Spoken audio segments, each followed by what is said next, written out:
नमस्कार दोस्तों, मैं प्रतिभा सभी का बहुत स्वागत करती हूँ आपके अपने गार्डनिंग चैनल पे। तो दोस्तों, ये गुड़हल का पौधा है, बहुत कॉमन है, बहुत घरों में देखने को मिलता है। पर प्रॉब्लम ये होती है कि ये बढ़ता तो बहुत तेज़ी से है, पर इसमें फ्लावरिंग नहीं होती है। अक्सर लोगों की शिकायत होती है कि हमारा गुड़हल का पौधा बढ़ तो बहुत तेज़ी से रहा है, पर उसमें फ्लावरिंग नहीं हो रही है। तो दोस्तों, खासकर इस देसी गुड़हल में एक खासियत होती है कि इसमें अपने आप को बहुत तेज़ी से बढ़ाने की प्रवृत्ति होती है।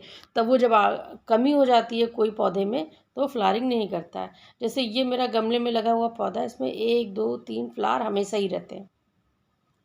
हमेशा फ्लावरिंग थोड़ी बहुत होती रहती है। चूँकि ये गमले में लगा है, तो उसकी ग्रोथ वैसी नहीं है जैसी ज़मीन वाले की होती है।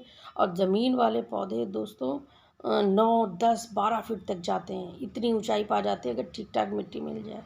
तो वो प्रवृत्ति तो इनकी गमले में भी रहती है, अपने आप को ज़्यादा बढ़ाते हैं, जल्दी बढ़ाते हैं, बजाय कि फूलों के। तो अगर अच्छे से हम लोग ध्यान रख रहे हैं, केयर कर रहे हैं, तो इसमें फ्लावरिंग भी होती रहेगी दोस्तों।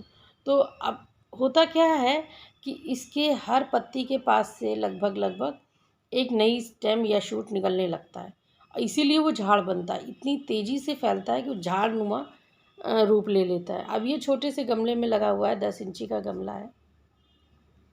और पर ये ग्रो तो बहुत अच्छे से किया, लेकिन इसमें फ्लावरिंग नहीं हो रही थी, बहुत परेशान थे। जबकि मैं जितने नए शूट्स आते हैं हटाती रहती हूँ, इसकी प्रूनिंग लगातार होती रहती है। क्योंकि अगर आप इसके नए शूट्स या नए ब्रांचेस शाखाएं हटाएंगे नहीं, तो ये झाड़ की तरह गमले में फैल जाएगा। फिर भी ये देखिए कितनी तेज़ी से फैलता है। ये लगभग 5.5 फीट का हो गया है, इतना ऊंचा हो गया है। और चारों ओर ब्रांचेज ही ब्रांचेज हैं इसके। तो इसकी मुझे अब यही फरवरी में बड़ी अच्छी से छटाई करूँगी, हार्ड प्रूनिंग करूँगी, तब ये ठीक ठाक से निकलेगा। आप देखिए इसके जितनी भी ब्रांचेस हैं, सब में कलियाँ लगी हुई हैं। तो जब आप नियमित फर्टिलाइज़ करेंगे पौधों को, नियम से खाद डालेंगे, ये हैवी फीडर है। अगर आपको गुड़हल में फ्लावरिंग चाहिए, तो उसको नियम से 7 से 10 दिन के अंतर पे खाद डालिए। तो देखिए आपका पौधा फूलों से भर जाएगा। अगर आप ये देखिए हर शूट पे, हर ब्रांच पे इसके फ्लावरिंग हो रही है। तो अगर आप केमिकल फर्टिलाइज़र डालते हैं तो डीएपी यूज़ कर सकते हैं, एनपीके यूज़ कर सकते हैं। एनपीके 19-19 भी अच्छा होता है और एनपीके 13-13-13 भी अच्छा होता है, तो वो यूज़ कर सकते हैं। अगर आप ऑर्गेनिक फर्टिलाइज़र डाल रहे हैं, तो फिर आप कंपोस्ट, किचन कंपोस्ट, काऊ डंग कंपोस्ट वो यूज़ कर सकते हैं। वर्मी कंपोस्ट वो यूज़ कर सकते हैं। सरसों की खली, नीम की खली, सीवीड्स कुछ भी यूज़ कर सकते हैं। जो भी आप यूज़ कर रहे हैं नियमित करिए। 8 से 10 दिन के अंतर पे ज़रूर इसमें खाद डालिए। अब तो ये फ्लावरिंग टाइम से देगा। अब इसके साथ दोस्तों बस एक प्रॉब्लम होती है कि इसमें बहुत जल्दी जो सफ़ेद वाले कीड़े होते हैं, मिली बग्स, स्माइली बग्स जिन्हें कहा जाता है, वो बहुत जल्दी लग जाते हैं दोस्तों। तो बस मैं यही कहूँगी कि जब भी आप पानी दीजिए, तो जिस भी ब्रांच पे लगे हुए हैं मिली बग्स, उनको धोते रहिए। बहुत तेज़ी से स्प्रे करिए पानी को, धोते रहिए, वो साफ़ हो जाते हैं। तो आपको हमेशा फ्लावरिंग मिलती रहेगी गुड़हल के पेड़ से। खासकर ये देसी वाला, क्योंकि देसी वाले गुड़हल के पौधे का बढ़ने का तरीका ही अलग होता है।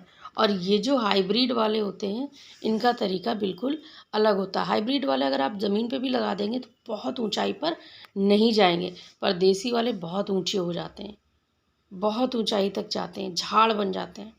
तो इसीलिए अगर आपने देशी वाला लगाया हुआ है अपने घर में, अपने गमले में, तो उसकी बस ये केयर करिए, एक तो नियमित प्रूनिंग करिए। अब बरसात की शुरुआत में हम तो घर पे थे नहीं, तो हमारे यहाँ प्रूनिंग नहीं हो पाई। नहीं तो उधर फरवरी में प्रूनिंग ज़रूर करिए, छटाई ज़रूर करिए। तो अब इसकी छटाई फरवरी में होगी, उसके बाद से नई ग्रोथ आनी शुरू होती है, तब अच्छे से पौधा ग्रो करेगा। अब इसी में देखिए छोटे छोटे मिलीबग्स लगे हुए हैं। तो ये इसलिए लगे, ये शुरुआत है। मैं हमेशा पौधों को ऐसे ही धोती हूँ कि पानी का तेज़ स्प्रे करके और इन सबको धो दूँगी और मिलीबग्स ख़त्म हो जाएंगे। इसीलिए मेरे पौधों में अगर मैं घर पे हूँ तो मिलीबग्स जल्दी नहीं लगते हैं, मैं उन्हें धोती रहती हूँ। तो आप भी अपने हिबिस्कस का ध्यान इसी तरह रखिए कि पौधे को नियमित धोते रहिए 4-5 दिन के अंतर पे, तो मिलीबग्स आपके पौधे में कभी नहीं लगेंगे। कोई पेस्टिसाइड वगैरह की ज़रूरत नहीं पड़ेगी, खाली प्रेशर वाले पानी से आप धोते रहिए और वो साफ़ रहेगा पेड़, उसमें किसी तरह का कीड़ा नहीं लगेगा।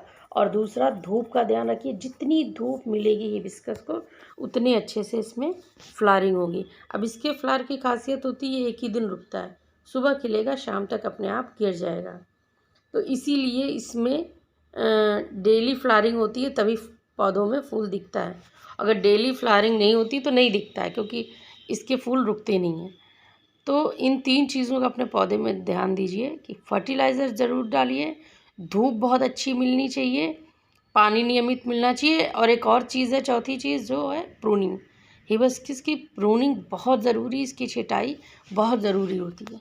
नहीं बेतहाशा बढ़ता है, फिर जब बेतहाशा बढ़ता है तो फ्लावरिंग पे कम खर्च करता है अपनी एनर्जी, और पत्तियों और नए शूट्स पे ज़्यादा एनर्जी इसकी खर्च होती है दोस्तों।